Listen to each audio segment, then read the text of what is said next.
Hello दोस्तों, WhatsApp. मैं हूं जीत और आप देख रहे हैं मेरा चैनल नियर बाई जीत।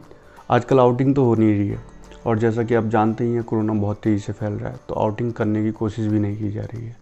और इसी कारण मैं आपको कुछ ब्लॉग्स या वीडियोस बना के अभी हम नहीं दिखा पा रहे हैं, क्योंकि आउटिंग वाले जो ब्लॉग्स हैं वो नहीं बन पा रहे और घर पे ही बैठे हुए हैं, ये सिस्टम लगा हुआ है और सिर्फ इस पर काम किया जा रहा है।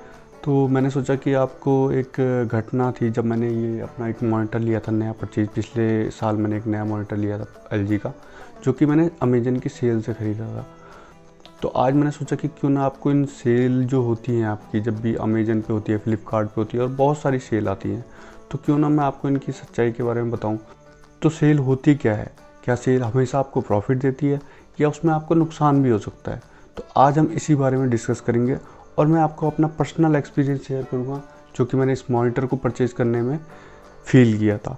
तो वो सब चीज़ें बताऊँगा और सबसे जो काम की चीज़ बताने वाला हूँ वो ये बताने वाला हूँ कि सेल हमेशा प्रॉफिटेबल नहीं होती है, कभी कभी उसमें नुकसान भी हो सकता है। तो आपको इस चीज़ का ध्यान रखना चाहिए जब भी आप कोई सामान खरीद रहे हैं। तो अगर वो सेल में मिल रहा है तो इसका मतलब ये नहीं है हमेशा कि वो आपको लो प्राइस पे ही मिलेगा। तो मैं अपना एक्सपीरियंस शेयर करूँगा और आपको उसके बारे में बताऊँगा।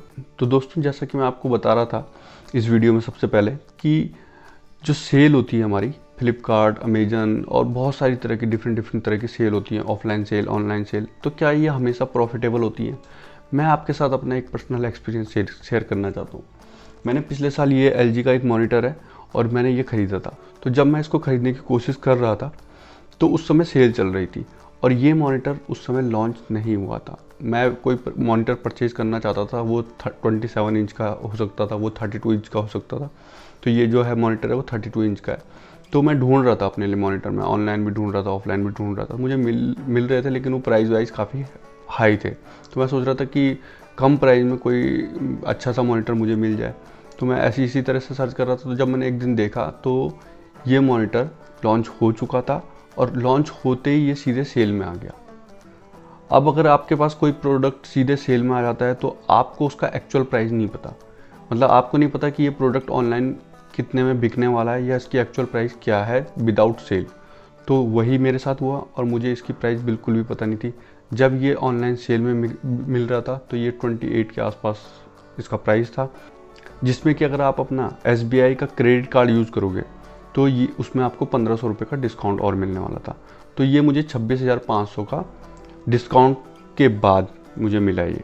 अब हुआ क्या, ये जब मैंने ऑर्डर प्लेस कर दिया तो मुझे 26,500 देने थे और वो मेरे एक तरह से आप क्रेडिट कार्ड से कट गए। मेरे पास कार्ड नहीं था तो मैंने अपने फ्रेंड का कार्ड यूज़ किया और उससे मैंने वो डिस्काउंट लिया और मुझे वो पड़ा 26,500 का, जो सिस्टम पर ये मॉनिटर आपका पड़ गया। अब हुआ क्या, 2 दिन बाद सेल ख़त्म हो गई और जब इसका प्राइस मैंने मार्केट में देखा, जब ये विदाउट सेल इसका प्राइस शो हुआ तो वो था 24,000 समथिंग। तो आप ये समझिए मुझे ये पड़ा 26,000 समथिंग। जब मैंने SBI का क्रेडिट कार्ड यूज़ किया, 1500 का डिस्काउंट अलग से लिया, तब मुझे ये 26,500 का पड़ा और विदाउट सेल ये 24,000 समथिंग का मिल रहा है मार्केट में। तो आप समझ सकते हो कि सेल में ख़रीदने से मुझे नुकसान हो गया 2,000 रुपये के समथिंग का। तो मैंने क्या किया, मैंने अपना ऑर्डर कैंसिल किया और मैंने रीऑर्डर किया। अब देखिए इसमें एक प्रॉब्लम तो है क्योंकि मेरा पैसा पहले से ही कट चुका है क्रेडिट कार्ड से, लेकिन वो आप चांस ले सकते हो अगर आप किसी रेपुटेटेड वेबसाइट से ख़रीद रहे हो। मैंने अमेजन से ख़रीदा था, मुझे पता था कि ये अमेजन जो है वो ट्रस्टवर्थी वेबसाइट है और आप इस पर ट्रस्ट कर सकते हो कि आपका रिफ़ंड हो जाएगा। तो मैंने पहला ऑर्डर कैंसिल कर दिया और मैंने दूसरा ऑर्डर प्लेस किया जो कि 24,000 समथिंग का था और कैश ऑन डिलीवरी मैंने उसमें चूज़ किया ऑप्शन।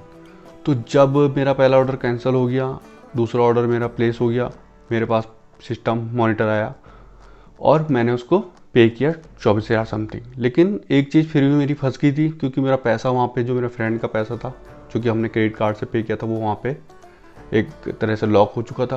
तो उसमें कुछ टाइम लगा, एक आध बार मुझे फ़ोन करना पड़ा अमेजन को। तो उन्होंने कहा था कि आपको कोई चिंता करने की ज़रूरत नहीं है, ये ऑटोमेटिकली सेटल्ड हो जाएगा। वो कुछ टाइम बाद अपने आप ही सेटल हो गया था, मुझे उस पर कुछ नहीं करना पड़ा। लेकिन मेन जो इस स्टोरी को आपको बताने का मतलब है वो ये है कि जो सेल होती है वो हमेशा प्रॉफिटेबल नहीं होती, कभी कभी आपको अपना दिमाग भी लगाना पड़ेगा। तो आपको ये समझना होगा कि इसका मतलब सेल में हमेशा ऐसा नहीं है कि आपको जो चीज़ें हैं वो सस्ती ही मिल जाएंगी। कभी कभी इस तरह की घटनाएं भी हो जाती हैं, या फिर हो सकता है कि वो सिर्फ मतलब आपको ख़राब सामान मिल जाए या कुछ हो जाए, मतलब तो थोड़ा सा सतर्क रहिए। कई बार सेल्स बहुत अच्छी होती हैं और इन पे आपको बहुत अच्छा सामान मिल जाता है, कम दाम में प्रॉफिटेबल डील मिल जाती है। तो वो चीज़ें होती हैं, वो उनसे डिनाई नहीं किया जा सकता। बट मैंने आपको एक पहलू था, एक एक्सपीरियंस था अपना पर्सनल सेल के बारे में, तो वो मैंने आपके साथ शेयर किया ताकि आप और सतर्क होकर इन चीज़ों को सामान खरीदते हो तो आप इन चीज़ों को ध्यान में रख के ही कोई भी परचेजिंग कर सकें। तो ये थी मेरी एक घटना जिसके बारे में मैंने आपको बताया। तो आज के इस वीडियो में इतना ही, मिलते हैं नेक्स्ट वीडियो में।